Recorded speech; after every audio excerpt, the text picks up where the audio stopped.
Жапонияға аттанғалы тұрмыз. Әйгерім көңіл күй қалай? Менде бәрі жақсы. Аригато. Телевизорда дауысымен сөйлеп кетшеш. Чемоданымыз бос. Барған достарымыз, барлық гайд, YouTube-тағы барған блогерлардың бәрі айтқан.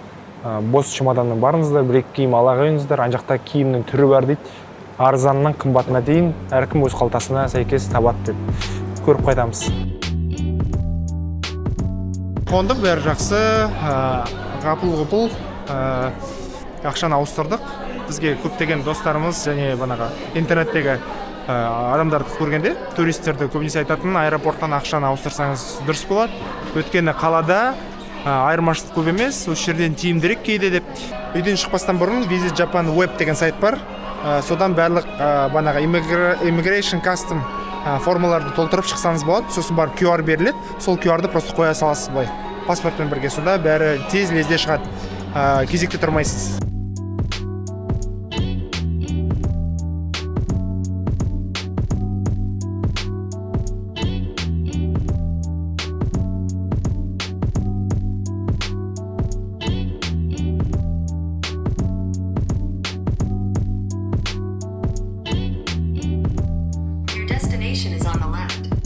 On the left.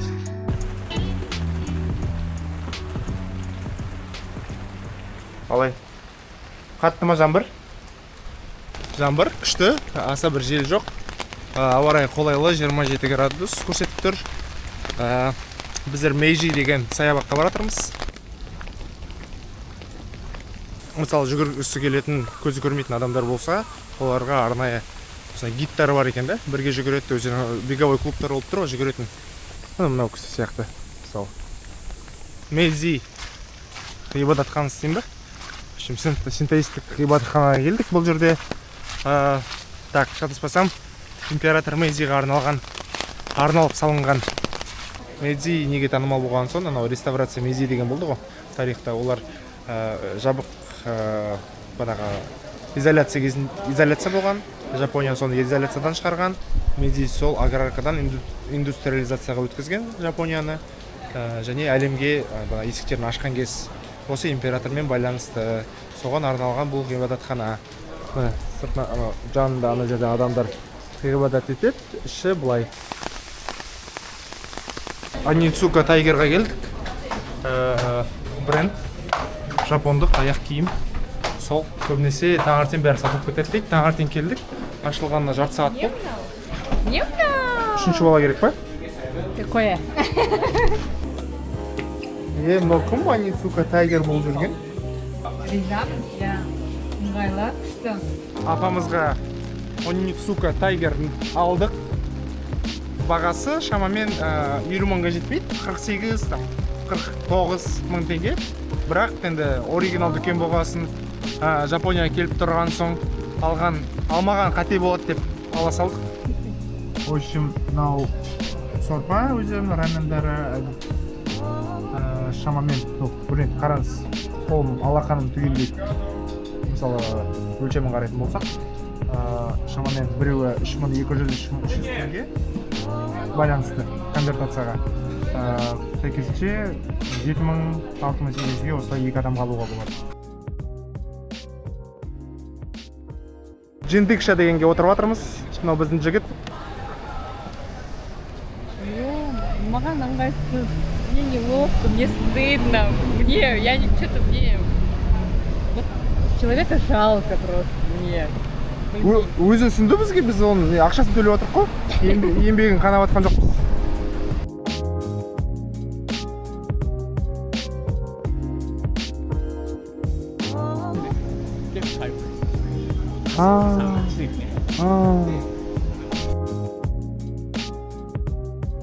これがね、タイムベル。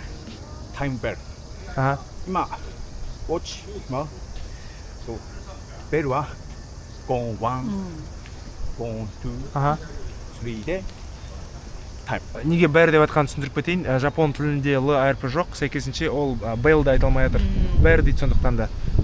Ол окей. Типикал турист болып жатырмыз. Юки айтады. Юки жүгіріп қош дейді. Давай, тез, Рома, тез.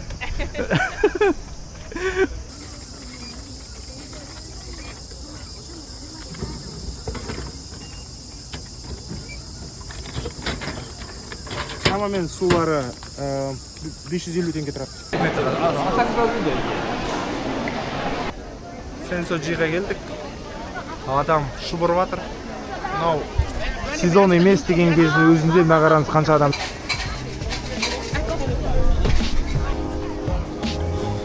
Аригато.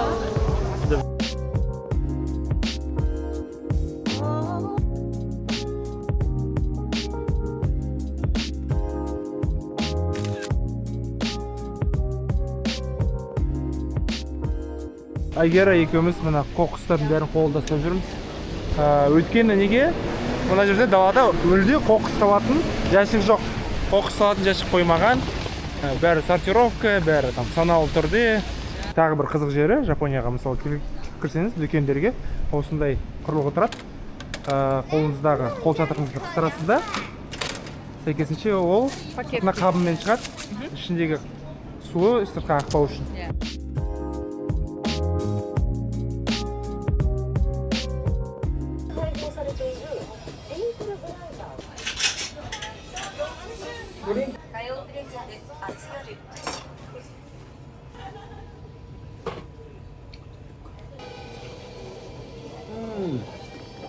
Жынды суши жеп алдық ема. Местный бір шал жасайды. 50 жыл жасап келатырмын дейді. Жалыққан жоқпын дейді. Дәмді суши кәдімгідей балық, үлкен көсектерді алады да қадайды. Ішінде енді анау васаби ма, мұрынды жарып жібереді. Сұрасам ащы емес пе десем, жоқ ащы емес деді.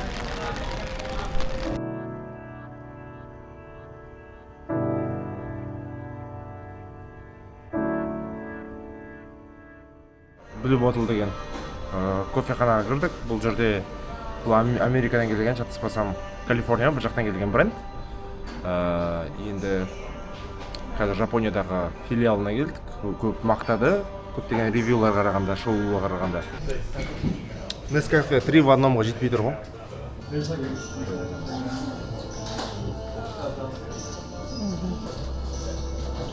Шампикады. Бәйтерек па? 200 бәрі. 200 грамм екен. 200 грамма 9.000-10.000 теңге. Театрымыз ұлттық мұражайға. Айтпақшы, мұндай шу тұрады.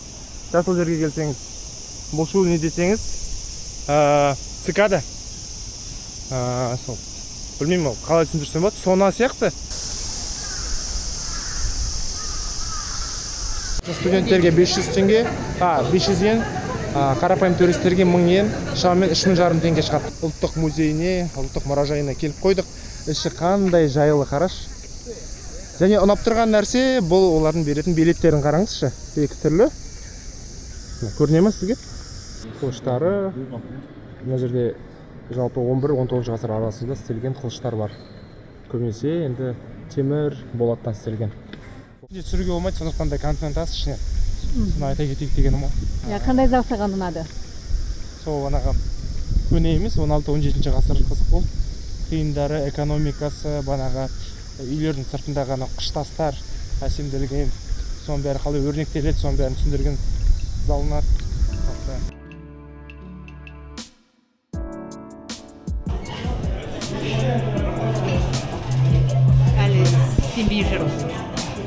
Really Tokyo? Күріш, тауық, сельдерей, кішкене сорпасы бар, жуа, васаби міндетті түрде, және лапша, кеспе. Мынау соя. Айгерде мұнда уылдырық, балық, не еді мынау? Сиклама? Капуста, 40 қабат қолма. И сорпа. Шамамен 4000 теңге әр тамақ.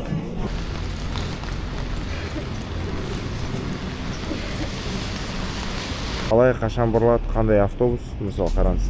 Бізге мына 7-ші автобусға отыр деп тұр, сонымен станцияға жетеміз.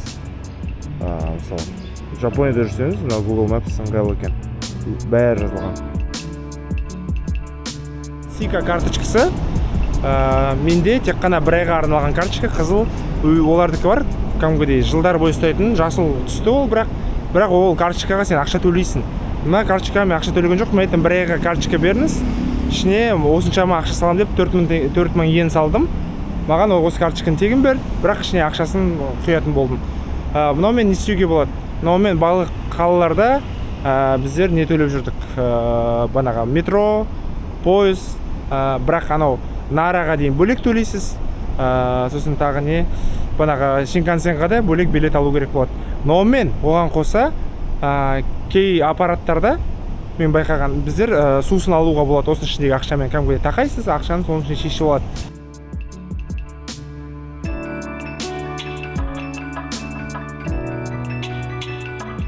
Велосипед қауым, мына жерде культовый дүкен бар. Велосипед сататын, велосипедке жабдықтар сататын. Blue Lag деген әлемдегі көптеген велосипедшілер осыған келеді, міндетті түрде келіп қарап. Вау. Hello. Түрлі велосипедтер бар, қараңыздар. Сізге кездесе бермейді мыналар. Орындықтар міндетті түрде Brooks. Көріп тұрсаңыз, Brooks деген жазуы, Brooks деген Британияның несі, Brooks деген бренді. Кезінде бұл линияны ойлап тапқан адам ер тоқым жасаған британ әскеріне сосын барып өзі 19 ғасырдың соңында қателеспесем велосипед хайп болып тұрғанда енді ол отырады, бірақ анау орындығынан банаға көтені ауырып, ол айтады, блин, сол ер тоқым істеп жүрмін ғой, өзіме велосипедімді істеп алайыншы деп өзі істеп көреді, былғарыдан істейді. Ақыры сол Brooks деген брендке айналды. Ең танымал вело отырғыш орындық made in Japan жан. Blue Lag зато. Пока она на блоке, да, стоит? Қара. Сыйлық ретінде. Thank you. Of course. Hello guys. This is my bike. Oh. It's like a retro, huh? Oh. Cinelli, Italian one.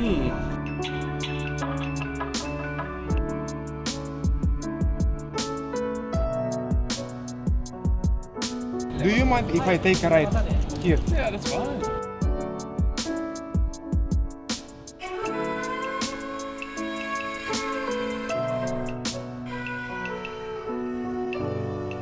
Police mascots? Yes. Okay. Yeah, it's really nice.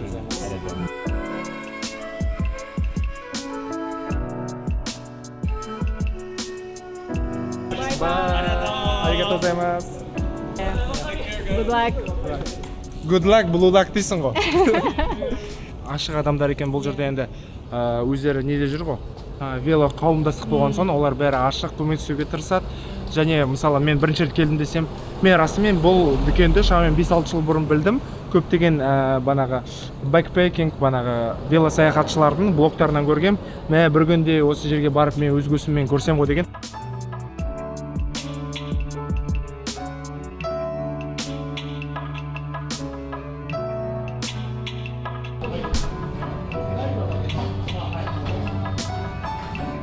Қалай? Осыған дейін бізбен Жанжар деген бала ол. Ол осы жақта оқуға түсіп оқып жатыр. Сонымен кездесіп суши жегенбіз, сол ұсынған. Осы мекенжай, осы аудан туралы сол айтқан. Токионың мынау көбінесе жапондар тұратын Дакугай ауданы. Қарасаңыз, бұл жақта шетелдіктер өте аз болса да, осы жақта жұмыс істеп бұрыннан тұратын адамдар. Біз Airbnb-дан тапқан үйдің түрі осы. Кіретін есігі. Аяқ киім шешкенде. Кружу машинасы, әжетхана мен ваннасы осы. Қарапайым нәрселер. Мына жерде міндетті түрде мусорды бөлу керек, іріктеу керек дұрыстап. Кухнясы бар, ас бөлмесі, жатын бөлмесі мына жерде бірден. Шкафымен бірге.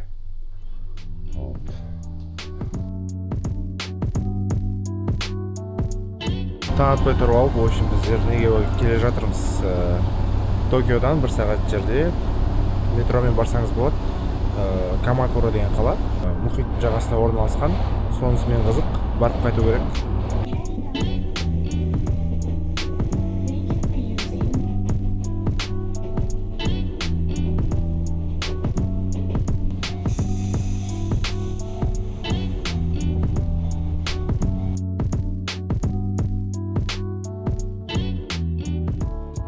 Су жып-жылы. мен ол күтпедім. Жел болып тұр, бірақ ауа райы керемет. Шамамен 27 ма градус көрсетіп тұр.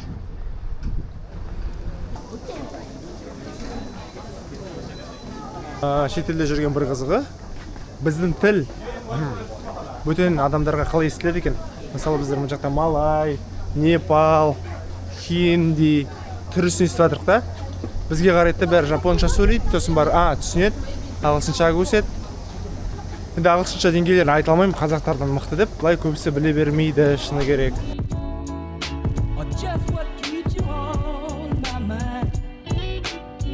Білмейтін немесе сирек кездесетін өсімдіктерді көрсе өстіп фотоға түсіріп алады.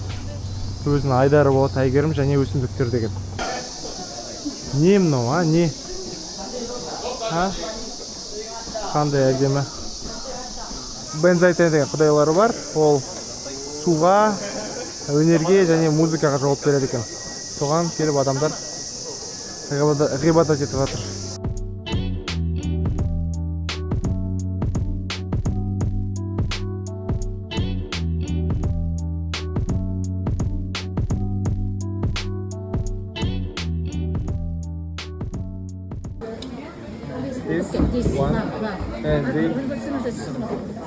Қағазым қалып тұған ойсы. Шерасу деген тамақты ішіп жатыр. Бұл не әйгерім? Сонда балық. Қалампыр балық па қазақшасы? Сардинки сияқты. Сорпамен бірге беріледі. Менде кішкентай креветкалар, шримп.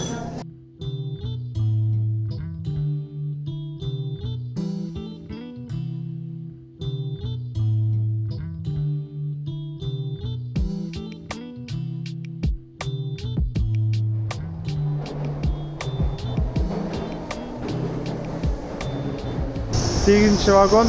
Қазір Атырауға ет беріп жіберем. Қарсы аласыздар ғой. Bullet Train Брэд Питтпен сол фильмнен кейін қатты танымал болып кетті. Барлық іс-әрекет сол Шинкансен ішінде жүреді. 17 б. Бізден басқа бар екен адамдар.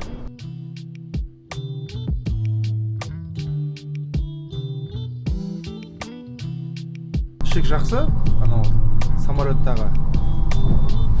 самолетке қарағанда кең.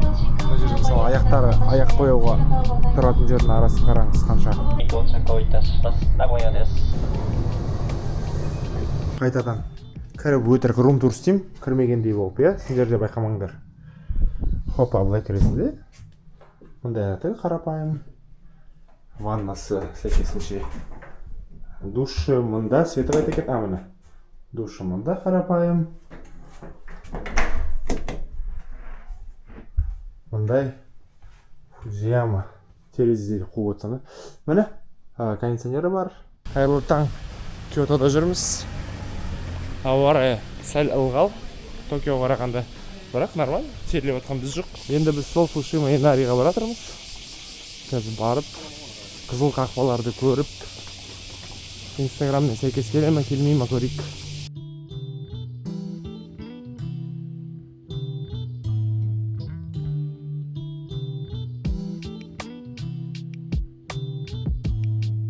Мынау жалпы қақпаны Тори деп айтайық. 10 мыңға жуық Тори бар дейді.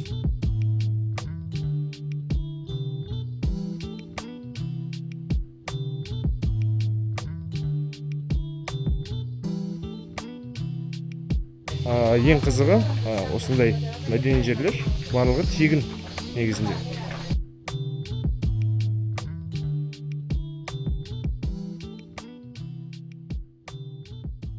Жоғарға баратырмыз, серлеп кеттік. Баламен келетін жер емес екен. Бірақ родной тұрсып жатыр баласымен.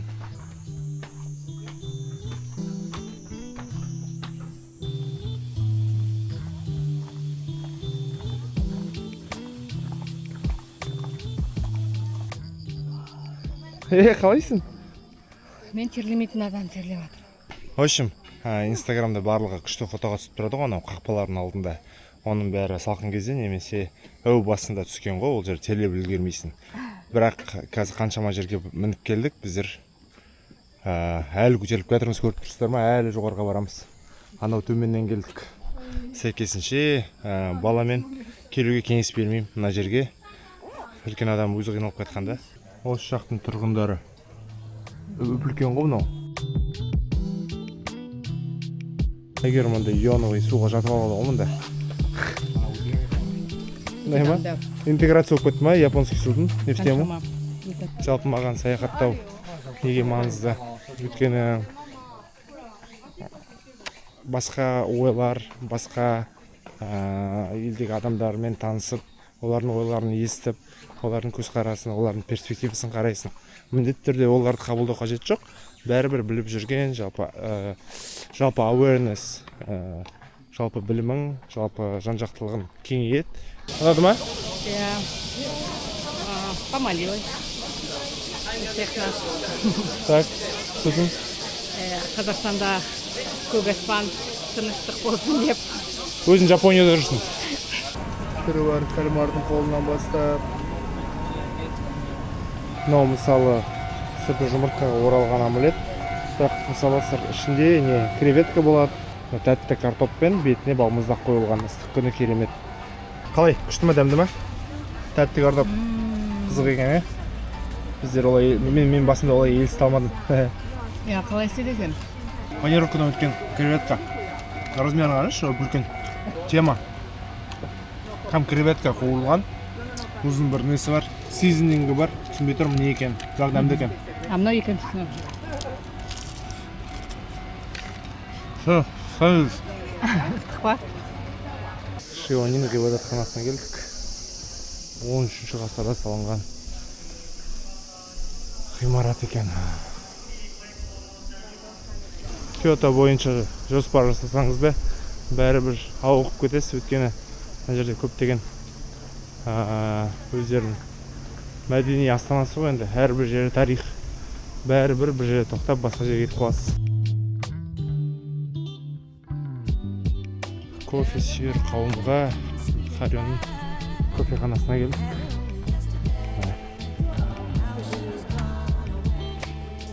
Қандай Харио кофеханасы. Боисың? Срочно баю керек. Арал байлы мұға. Арал бай. Я байып, үй саламыз, жер үй. Шатыр. Андай тіпсе керек па? Мынандай істейсің. Черепицасы. Сосын мынандай Бақша. жасайсың. Қараш. Мына өзі шағын ғана жер, мына жерден кіресіз. Өтіп кіресіздер, мына қараңыздар қандай. Киото берейік маған? Киото.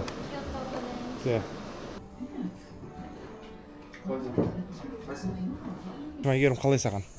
Маған ұнады, дәмді. Послевкусие дейді ғой, сондай. Ішкенен кейін. Как темный шоколад па, қары шоколад болды ма, күшті. Үйде де пуровермен жасайсың. Иә. Айырмашылығы жоқ бар ғой. Қош. Сол, иә. Әр үйде бір велосипед бар әйтеуір. Міндетті түрде қамтамасыз етілген. Ол жай ғана андай. Барып қалаға шығып, кәтсік белейінші, демалып қайтайыншы дегендей ой емес. Мына жақта кәдімгідей күнделікті өмір. Киотода бәрін үлгеру мүмкін емес. Егер де 2-3 күн болса аз болып қалуы мүмкін әбден. Себебі мәдени астана болған соң баратын қарайтын жерлер өте көп. This is sashimi. Ана, палочка қалай дейді?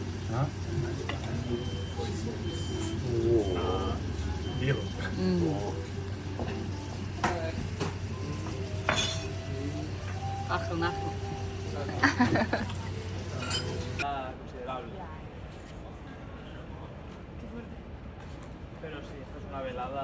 Қайырлы таң, кезекті күн, Киото. Цикада? Мына түрі. Мынау шулап атқан бәлелер бар ғой, мына қараңыз. Қандай үлкен. Сага Арашияма станциясынан біздер бамбук орманына баратырмыз. Көріп тұрсыздар. Адам көп, артта да, алда да.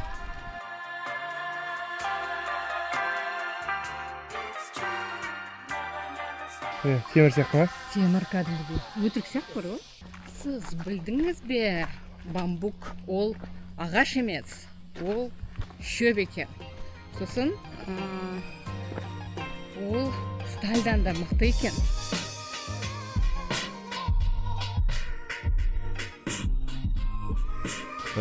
Қазір Непалдың жігіттерімен сөйлестік, жас жұбайлар. Осы жақта фабрикада жұмыс жасаймын дейді. Станокпен түсінуім бойынша 12 сағат аяқпен тұрып тұрам. Тәулігіне 12 сағат. Ё-моё, уже қаншама жыл. Ойлап қараңызшы.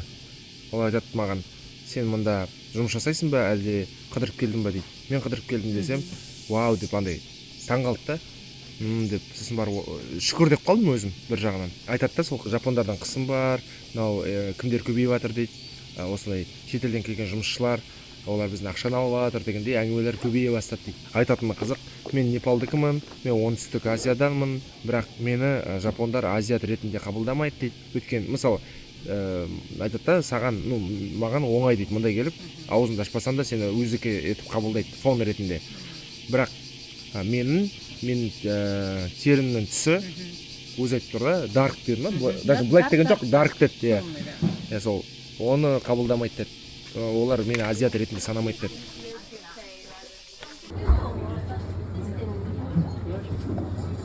Суши тапсыру.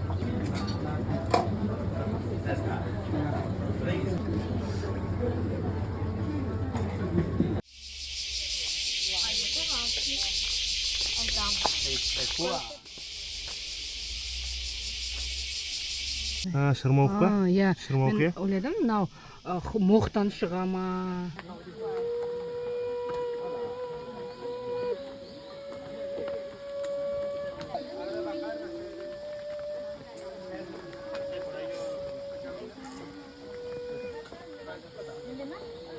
Man, the hype is real.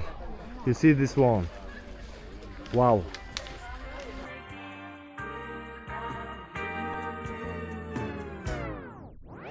Ғажап, небет сықиып жатыр мына жақ красивенде. Қалай Әйгерім? Біздер қазір Тенрюджи деген ғибадатханаға келдік. 14 ғасырда салынған ғой. Императорға арнап салынған. Қараңыз. Ё-моё. Sorry, пересет үшін. Енді ешқана ауыстыруға ұмытып кеттім.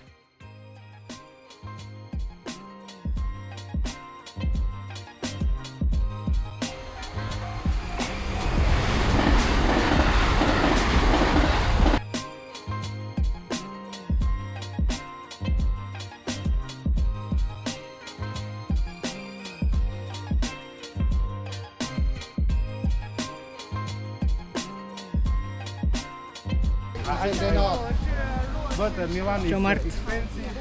Человек мира. Любой адаммен сөйлеп кетеді. Любоймен тарихын, қызық факты бәрін білет, айтады, бәрі таңғалады.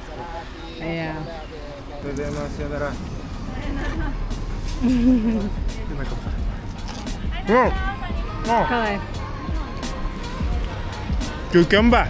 Көкем ба, күшті екен. Қияр ғой біздің? Саған болады жеуге, ой ма? Ол қандай? Как наш маринованные огурцы или что? Біздің маринад бар ғой. Біздікі жақсырақ, но свежий просто.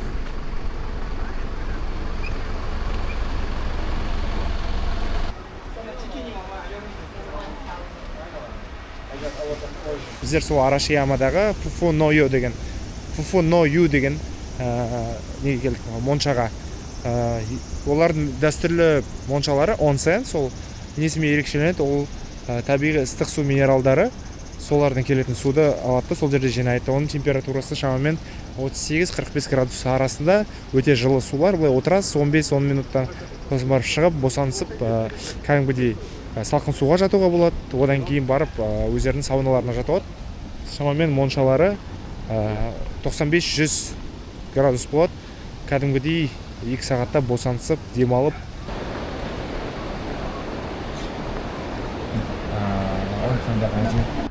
Сені жапон қыз деп ойлады, иә?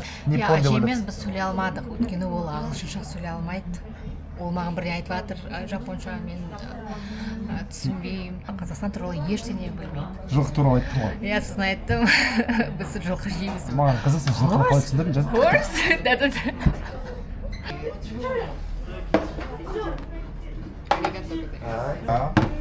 Сорпа ғой. Аригато гозаймасу. мынау метроларын қараңызға бәрі келе жатыр. Бірақ метро оларда ол сауда үйі сияқты ішінде бәрі бар. Ойыншық, музей, не керек сіздерге? Бәрі, тамақ, тағы не, киім. Киотодағы аула, мына үйдің. Біздікінде турник жоқ. Оларда мына сырғанақ бар. Не? Әткеншек.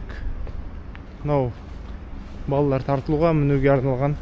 Болды осы ғана, біздікінде турник жоқ екен. Ана жерде отыратын жерлері бар. Ана қол жуатын жері бар.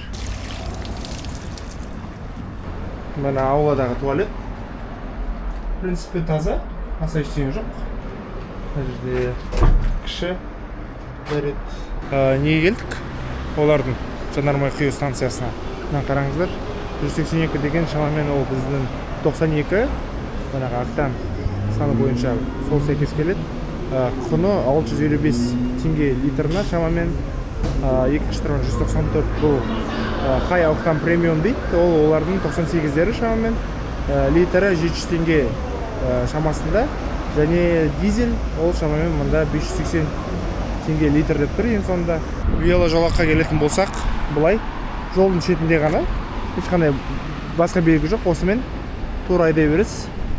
Мына жағында оң жақты қозғалыс болған соң, осылай кішкене ми төңкерілгендей болады. Міне веложолақ. Велосипедпен осылай мамалары балаларын тасып жүреді. Велосипед тұрағы. Бұдан да үлкендері бар әрине. Бірақ мен жанындағы осы Нишики маркеті осы. Осындай алаң. Бәрі киім алады. Осы жерден бағасы қымбаттау болуы мүмкін. Қараңдар. Жапондық дизайнер алдыда просто переделал, да? Бренді Vibram. Мынау New Balance 990. Шамамен құны 130-140 мың теңге тұрады. Бірақ мынаны жергілікті дизайнер алып, оны кастом жасайды да. Қараңыздар, енді ол 250 мың тұрады. Бірақ түрін қандай кавай, какой.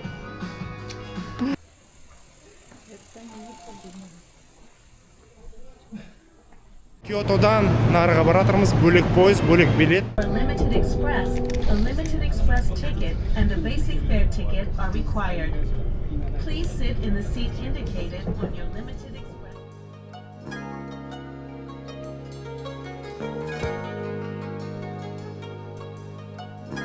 Мұндай нан крекерлар сатылады. Шамамен 700 теңге. Қаншасы бар? Бәрін беруге болмайды деп айтты. Бір-бірден аласыз, қалғанын сөмкеге салып қойсаңыз, ана қара бас иіп тұрнан көріп. Міне шика, аттары, жапонша шика. Бұл бұғылар. Мен алғаш рет бұларды Бэмби, мынау Бэмби ғой негізінде, Бэмби мультигінен көрдім, және Мононоке ханшайымы ма? Сол мультиктен көргем, Миядзакидің.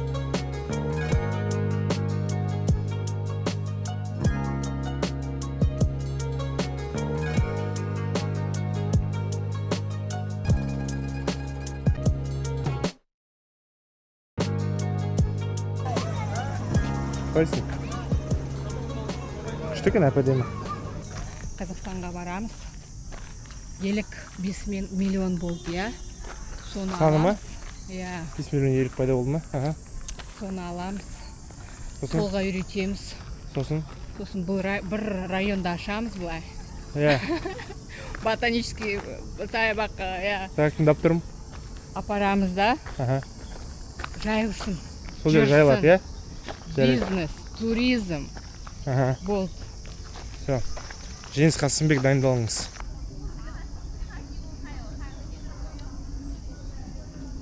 Жапониядағы туризм 24 жылы шамамен 51 миллиард ақш долларын әкелген екен. Олардың внутренний валовый продукты ғой, ішкі өнімнің 7% екен. 51 миллиард доллар осы жерге келіп, тек қана туристер қалдырады. Ол орта және шағын бизнестің дамуына үлесін тигізеді. Жалпы елдің көркеюіне әсерін тигізеді. Қаншама ақша, қаншама жұмыс орын. Мысалы, тіпті сен бір саябаққа келдік, мына жерде неше ажитхана көрдік, Мысалы, жігіттердікі таза, қыздардікі қалай егер? Күшті таза. ободок сүртетін спрей бар, қағазы бар, ана запасной қағазы бар.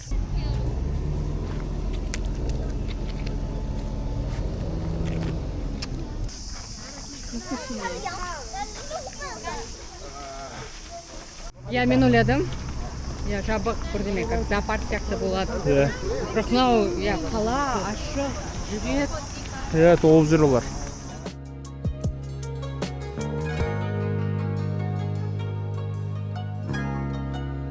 Саяхатымыз осымен аяқталды. 9 күн жалпы 2 ірі қаласында болдық, Токио және Киотода, және бір күннен Нара мен Камакура қалаларында болдық. Нара Киотоға жақын, Камакура Токиоға жақын. Екеуі де шамамен 40-50 минут арасы. Пойызбен барасыз. Айтатын нәрсе көп. Әрбір қазақ Жапонияға келіп көрсін, бұйырсын. Үйдегілерге және достарыма алған дәмдер, үстілі желе, тағы да желе дәмді пішнелер, мындай шоколад түйіршіктері бар, пішня, кәмпит, крекер, харибо, мынау күшті, кім жүгіреді, кім велосипедпен ұзақ жерге, дистанцияға жүргенде өте жақсы, энергия береді. Тағы да желе, әртүрлі нәрселер, оның ішінде ерекшесі мынау консерва, балықтан істелген Хоккайдо қаласында. Сонымен қатар Жапонияда осындай ыдыс аяқтар алдық үйге естелік ретінде, күшті деп ойлаймын, қараңыздар. Мынау дәл біз сатушы ападан сұрағанда, ол кісі айтқан, мынау астында әрбір жасаған шебердің өз қолы тұрады, мына жерде көріп тұрғаныңыздай. Және мынау Жапон шебері, бұл жерде Қытай балаларын салған екен. Нақты бір стилі бар, өзін ұмытып қалып тұрмын. 5-10% ғана көрген шығармыз, оны көрмеген қаншама аймақтары бар. Осака қаласы, Окинава, Окаяма, Наошима сияқты аралдарға бару керек келесте. Бірақ кәдімгідей көңіліміз толды. Әйгерім? Қатты ұнады, Сол, рахмет.